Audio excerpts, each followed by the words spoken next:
So I always wanted to play Washington Hall. When I was an undergrad 100 years ago, we used to sneak over here on Halloween and try and see if we couldn't catch a glimpse of the Gipper's ghost here. So it's great to be here. I'm John Sherry. I'm the chair of the marketing department. Our website is listed here on this slide. We've got a great website. I urge everybody to visit it. Everything you want to know about the marketing department in terms of its faculty, its students, activities, and so forth is parked there somewhere. I also have a fact sheet that I'll leave behind for anybody that's interested in having a kind of a summary of what I won't be able to talk about today. Okay? So, real quickly, and some of this probably came through on the film that you saw, marketing basically brings the world to life. It animates the world, helps consumers animate the world. We take things as fundamental a commodity as water, and we turn them into brands, a socially significant, culturally significant force in the world. Right? In the process of doing this, we create a lot of problems. Right? There's a problem with potable water around the world. There's a huge plastic pollution problem around the world. And one of the things that marketing is learning to do is to clean up after itself, right? To solve the problems, the unintended consequences of our actions in the world, right? Not many departments are geared to offer you functional expertise as well as the social, cultural, consequential expertise, the ecological contexting of business decisions, and that's one of the things that we do in our department. Okay, I'm going to skip through these pretty quickly. Maybe I can, no, I won't even attempt to. You get quick examples of how we use functional, behavioral, and experiential kinds of dimensions to transform stuff into products, into brands, and to deliver to consumers things that they need, things that they want, and especially things and services that they aren't able to articulate that they want and need. Okay, so let me, that's the one I wanted. All right, so marketing is the activity, set of institutions, processes for creating, communicating, delivering, and exchanging offerings that have value for customers, clients, partners, and society at large. Right? So it's not merely practical in terms of giving you clinical business skills, practical managerial skills. We also want you to be able to anticipate the consequences of the decisions that you make and be able to come up with optimal product design, product and service design. Okay. What we think about in the department in terms of marketing, when we think about what we do, is that we are basically charged with understanding the origin of desire. Where does desire come from? How do you inflame desire? Right? How do you encourage people to want? And how do you do it in a pro-social way? How do you do it the right way? All right? This is something you guys are all familiar with. If we contrast the way that males and females shop, we try to understand this behavior. we try to convert you from one side to the other. Right? When we do pay attention to male behavior, and we don't know much about male shopping behavior, you saw the surgical striking a second ago, it usually boils down to wanting to have a real comfortable place to lay down and drink and watch television, right? So these are the kinds of things that we might take a look at. You are living increasingly in a global economy where you encounter the same brands, the same competitors everywhere you go in the world, all right? There's a superficial surface similarity in this stuff from place to place, but there are phenomenal differences in these brands from one country to another. We try to help you understand that.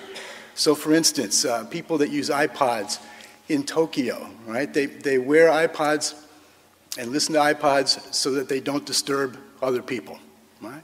People in Chicago that use iPods use them so other people don't disturb them. Right? It's a completely different conception of the product. Same physical product, but a different experience altogether. We try and help you understand that and implement those kinds of ideas. Pope is brand conscious. Pope wears Prada. Pope wears Serengeti sunglasses. There isn't anything that marketing doesn't touch, any aspect of experience.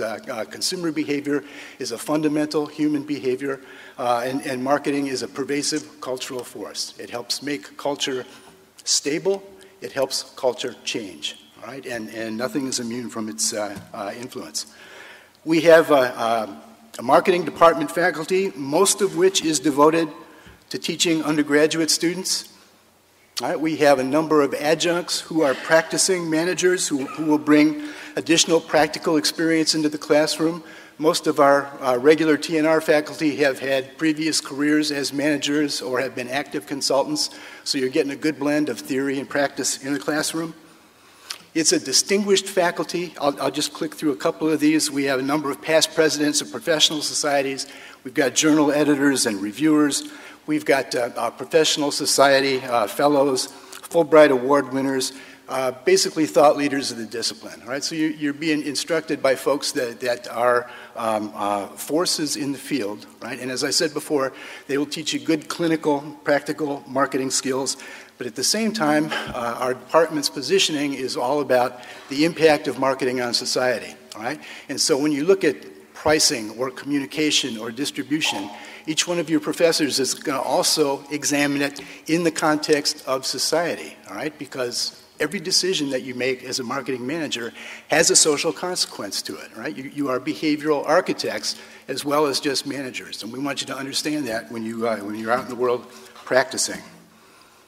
Right? We try to teach marketing on 4 levels. We teach you about an orientation to the marketplace. We teach you where and how to compete. We look specifically at tactics that will deliver and sustain value. And finally, we look at the impact on all environments that you operate in. So each of the courses that you take will be touching on each one of these dimensions. Again, I'll just skip over here. Our curriculum is divided into various courses. There are your core courses, the principles class that you would take, marketing research, consumer and organization behavior, and strategic marketing. All right? Those would be required of everybody. There is a smorgasbord of courses across the 4 Ps, right, that will allow you to supplement those fundamental courses with insight and technique that are relevant to the particular interest that you have. All right? A real standard way of understanding the field would parse what marketing does across these different dimensions. All right? Marketing analysis, creating value, capturing value, and sustaining value. Right, this will all be available on the website, and so I know it's a lot of information on one slide.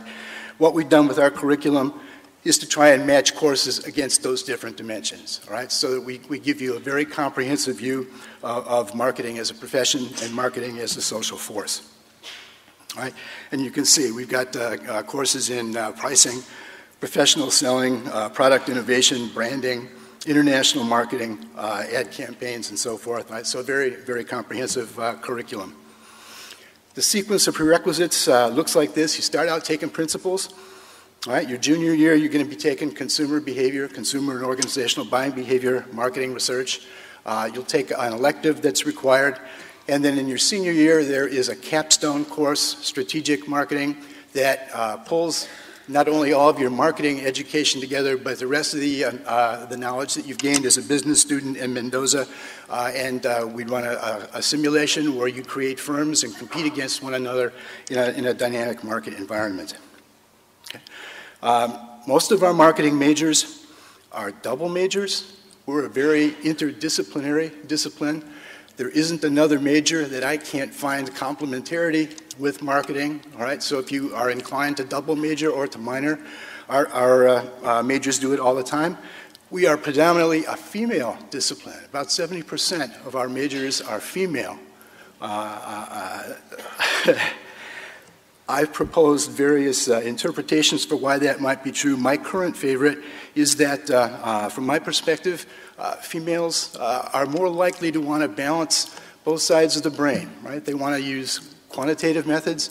They also want to use qualitative methods, right? They have a more holistic kind of approach. Guys seem to be a little bit more focused, like that shopping slide that I showed you, I think. Probably not quite relevant here. Actually, it is. There's a great comic strip in The Observer, and here's a student talking to an advisor about how he wants to combine majors, and lots of students come to me with the same concerns. It's not as bad as you think. You're a bright, motivated student. Didn't you say you're a double major? Yeah, I doubled in anthropology. And the advisor says, you're screwed, basically. I doubled in anthropology and it worked out okay. Right? They gave me the keys to the kingdom here. So lots of double majors. We have very active clubs. We have a phenomenally active marketing club. We've just started an advertising club, and we're launching a student-based brand strategy advertising firm this fall that will work with actual clients. So a number of different ways of getting involved and understanding marketing through the marketing department. Sam, I don't want to break your computer here. All right, here we go. So you make a pretty decent salary. Right? You work for some pretty interesting firms around the country and around the world in some pretty interesting positions. Just a snapshot of what some of our folks are doing.